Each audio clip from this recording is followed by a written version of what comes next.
Un risultato che rappresenta una svolta nella ricerca di una terapia per la fibromatosi desmoide, una malattia neoplastica rara che colpisce il tessuto connettivo soprattutto nei giovani bambini e particolarmente nelle donne. Il connubio tra l'Istituto Oncologico Veneto e l'Istituto Malattie Rare Mauro Baschirotto ha consentito di identificare un nuovo marcatore, una proteina, che ha un ruolo chiave nello sviluppo della malattia.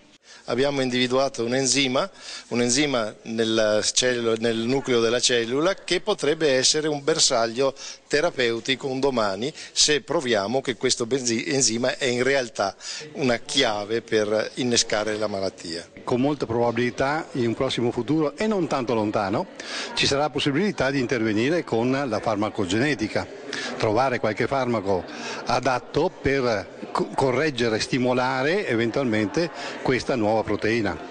E tra tutti i presenti grande la soddisfazione di Paola Giambellini, presidente dell'associazione Desmon, malata di fibromatosi desmoide dall'età di 14 anni. Paola ha subito 57 interventi, oltre all'amputazione di un arto, ma non si è mai data per vinta.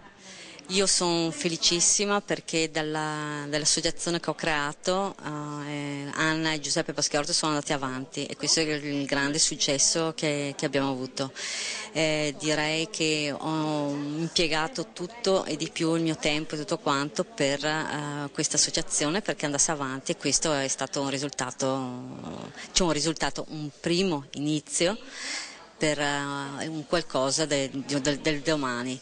E poi la mia grande soddisfazione è che per me no, però per gli altri che ci saranno cure per gli altri ammalati, non per me perché ormai sono arrivata a 57 interventi e io vado avanti così con la mia forza e con la mia determinazione che mi fa vivere. Ha avuto massima fiducia in noi e nell'arco di 1 anno e mezzo abbiamo avuto anche questa grossa opportunità di individuare una cosa importante, se non importantissima, perché ci apre una nuova strada. Un traguardo, quello della scoperta di questo enzima che è però soltanto intermedio nella lunga gara a vincere questa malattia. La ricerca dovrà continuare per scoprire come riconoscerla e combatterla anche farmacologicamente. Bisogna crederci che ovviamente va a vantaggio non soltanto di malati rari ma di tutta la comunità.